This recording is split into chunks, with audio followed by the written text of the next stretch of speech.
How do you get students to do the readings? This is probably one of the top questions I get as an instructional coach and trainer. The answer is to assign tasks, not texts. If that sounds intriguing, stay tuned. I'm going to give you a breakdown of what I mean, plus concrete examples you can apply and implement immediately. Hi everyone, I'm Dr. Norman Eng, lecturer at the School of Education at Brooklyn College, New York. I'm also the founder and president of Education by Design, which provides resources and training to help professors teach more effectively. When it comes to readings, generally speaking, less than half of students do the assigned readings, at least according to most research. In fact, one study found that even out of those who do read, only about half of them actually understand what they're reading. So basically, that means that most students come in unprepared, something you're probably well aware of. The fact is, most professors don't consider where students are coming from. Let's just say you're taking 5 classes, and each professor assigns 20 pages to read that week. That's 100 pages, on top of the other assignments they're working on top of their family, work, and extracurricular commitments. And how about this? If they have a test that day or a paper due, guess what? They're studying for that test or finishing that paper. They're not reading your handout or chapter. At most, they're skimming, maybe taking some notes, because they're thinking, I'm sure the professor is going to go over the most important stuff from that chapter anyway. In fact, she'll probably have slides that I can study from. So what's the point? I'd rather work on other equally important things. When your students finally do get to class, you're asking questions about the reading, or you're doing group discussions, or they're doing an activity, and you get that feeling, that sense of, why is it my students don't seem to have a basic grasp of the most important concepts? Why does it feel like half the class doesn't know what's going on? If any of this rings true, you're in good company. Today, I'm going to focus on one solution that aligns with the way students learn. Now, there are other more traditional methods that work, like quizzing students on what they read. But when you're trying to get people to adopt certain behavior, like doing the readings, it's not always effective to simply impose things on them, like giving quizzes every class. Don't get me wrong. Quizzes, tests, they do work. In fact, they're appropriate in certain cases. I use them. But as someone who's worked in the marketing industry for many years, I also know that people respond much better when you understand the way they think. So, this is what I mean. Testing students every time they read a chapter? Okay, that's a valid option. It works, but students don't like it. There's resistance, because nobody really wants to read or take tests in order to get a good grade. In psychology, there's a term called reactance. That's when people resist because they feel like they don't have a choice. That's why when you tell teenagers what to do, they don't want to do it. There's an element of autonomy that's taken away. So the question is, how do we not impose readings on students, break down the wall of resistance, and give them more choice? The key is to give the power back to the students. Give them agency. And it starts with giving them purpose. The solution I mentioned before is to assign tasks, not texts. So instead of assigning readings like we all do, assign tasks instead. Let's say you're teaching an intro psychology class, and the topic is theories of behaviorism. The old school way is to tell students, okay, read chapter 3 and write a 2-page paper describing the 4 behavioral theories of learning. Or maybe read chapter 3 and post a response on the online discussion board. Either way, this is fairly typical. You assign the readings and students respond in some way. At the very least, students have to take notes and come prepared to discuss. So basically, in this scenario, reading is the goal. So what if instead you assigned a task like this? For this week, I'm going to give you 3 real-life scenarios. Your task is to determine which theory of behaviorism is depicted: classical conditioning, operant conditioning, cognitive theory, or social learning theory. Make sure that you, 1, justify your answer using specific details and quotes, 2, relate to real-life examples you've seen or experienced, and 3, argue why you didn't select the other theories. To help, please use refer to and quote from at least one of the following resources: textbook chapter 3 or the website simplypsychology.org. This assignment will help you better understand human behavior, i.e., how and why people behave and learn the way that they do, which is useful in pretty much any facet of life. Basically, you're flipping the focus of the learning from reading-based to task-based, right? Make the task the thing that's important. The reading is, in a way, almost incidental. Another way to think of it is that students can't do the task effectively if they don't do the readings. So there's a couple of benefits to task-based approaches to reading, like the example I just showed. First of all, it mirrors the way we read in real life. Aside from reading for pleasure, we read because we want to get better at something or know more about a topic. For example, when my wife was pregnant, I wanted to learn everything about how to raise kids, and twins in particular. I bought at least 15 books on parenting, like How to Build Your Baby's Brain or The Self-Driven Child and Raising Kids Who Read, stuff like that. But it's not like I read every book cover to cover. I skimmed, I focused on chapters that were relevant. I even jumped from book to book to book. Basically, the reading was a means to an end. The end meaning the larger goal, which is to raise my girls to become awesome, caring individuals. Yet I would never read such books if it didn't support my larger parenting goals. In that same way, a task-based approach forces us as teachers, as professors, to clarify exactly what it is we're ultimately trying to accomplish when we assign a chapter. The point isn't merely to fill students with knowledge, right? In fact, it's not even about applying what they read.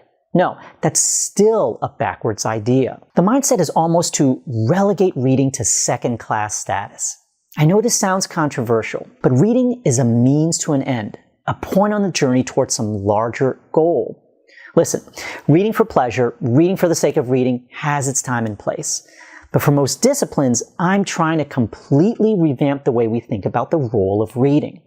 So, let's go back to my example with parenting. I had a goal to be the best dad. So what's the best way to do this?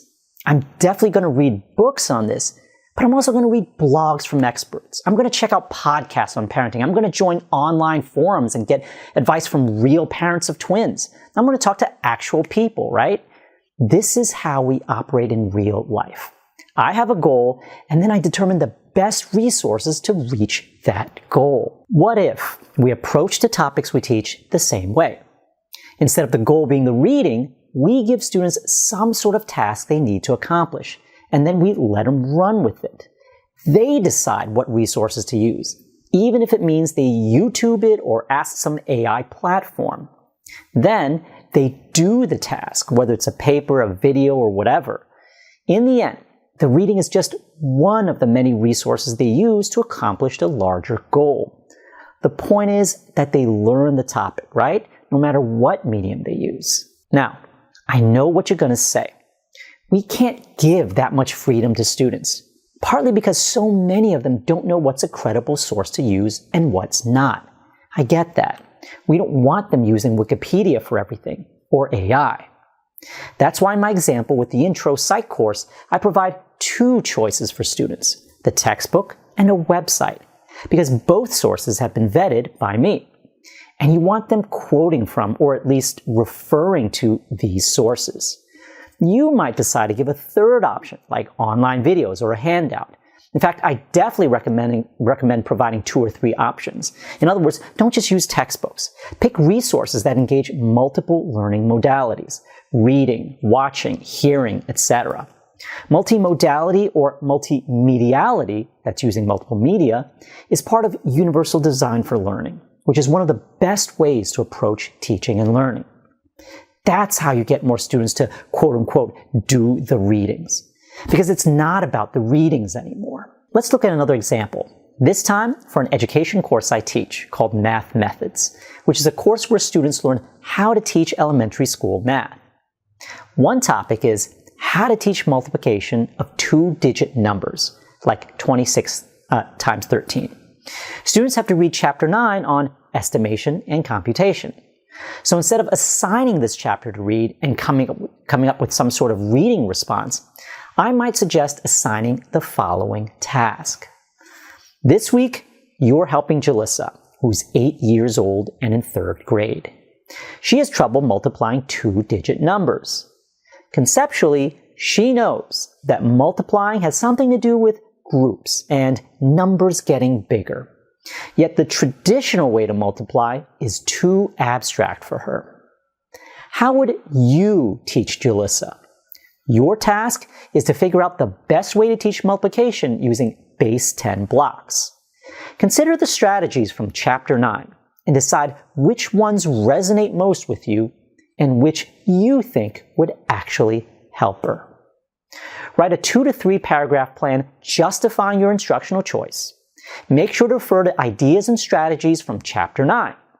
Feel free to support with visuals. Next class, you'll share your plan and come to a group consensus. So, let's go over this.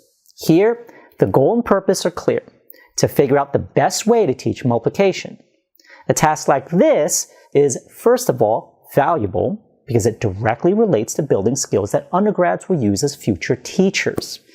Next, the task is open-ended as opposed to close-ended, which means there isn't necessarily one right answer. Now, 26 times 13 is a close-ended problem, but what I'm focused on is how to teach it, and there are many ways to do this.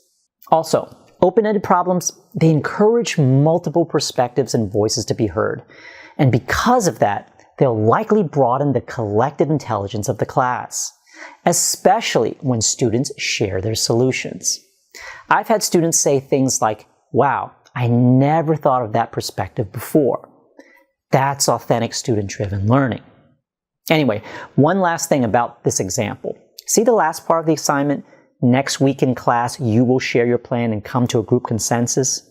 There's accountability that's built in, which means that students will more likely do the work. Let's summarize what a good task looks like. Here are 5 attributes you want to keep in mind. 1, the task is clear and concrete. This sounds obvious, but I see so many tasks that are not. So please ask yourself, if students were to read it for the first time, would they understand the task and know exactly what to do? 2, the task is open-ended. In other words, the more you allow for diverse perspectives, ones that can be discussed, debated, and defended, the more students will feel heard. 3, the task is actually useful or serves some purpose. The more it helps students succeed in their future career, the more motivated they'll be to do the task. 4, the task offers multiple resources. It could be textbook readings, online sources, primary sources, etc., as long as you vet them in advance. Now, notice my example with the multiplication task. It only provides one reading for students, Chapter 9. So maybe next time, I'll figure out what other sources they can use. Even I have to constantly reflect on what could be better. The point is, your task the first time around may not necessarily include all of these attributes. That's okay. Focus on small steps. Finally, the 5th and final trait of what's considered a good task is one that holds students accountable in some way. Combined, these 5 attributes will improve the likelihood that your task will be completed because it gives students agency and voice and all that. Okay, right now you might be wondering, are there situations where task-based approaches aren't necessary or even appropriate? Of course there are. Some topics, like learning how to write a cover letter for a job, they're inherently purposeful, so students don't need extra motivation to read about it. In that case, maybe a task-based approach isn't necessary, although I would argue that your students would still benefit from having a task. Anyway, other topics like learning about DNA and the human genome, like biochemistry stuff, they're more content heavy. They're also not easy to connect to a larger purpose sometimes.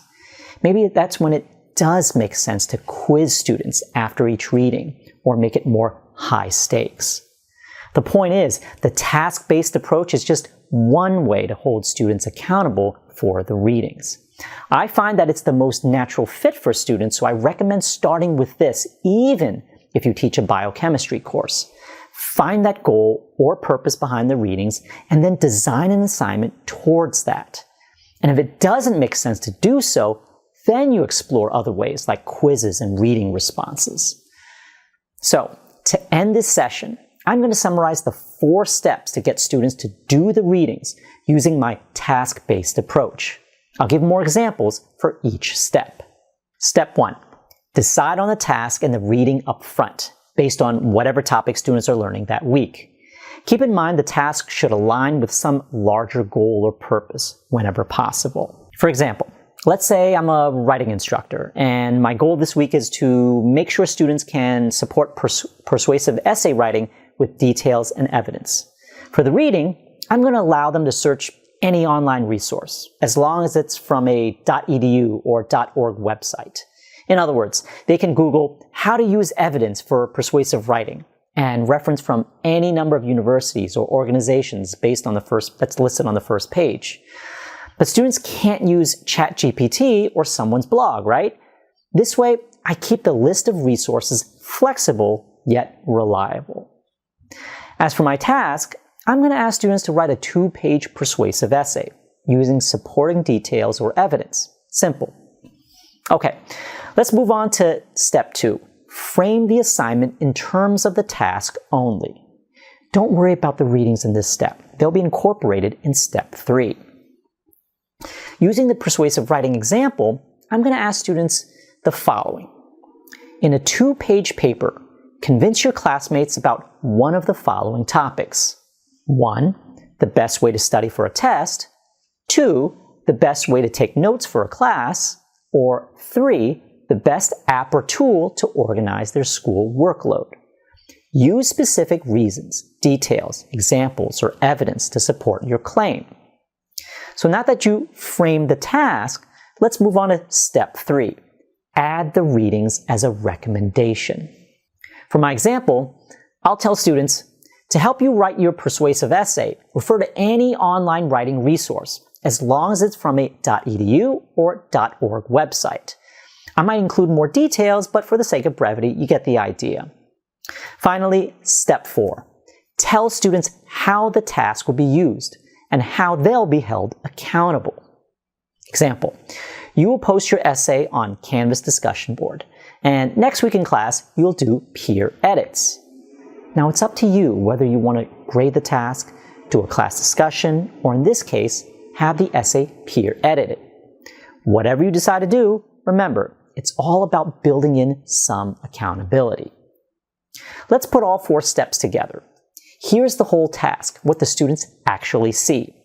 As I said before, I'll probably add a bit more detail that we're assigning this for real, but for our purposes, it gets the point across. Please, feel free to pause the video if you want to read the whole thing through. Again, we just went over the 4 steps to get students to quote-unquote do the readings using the task-based approach. I hope you get a chance to try this out. And keep in mind, you can always tweak this and keep making improvements over the next few semesters. Good luck and happy teaching.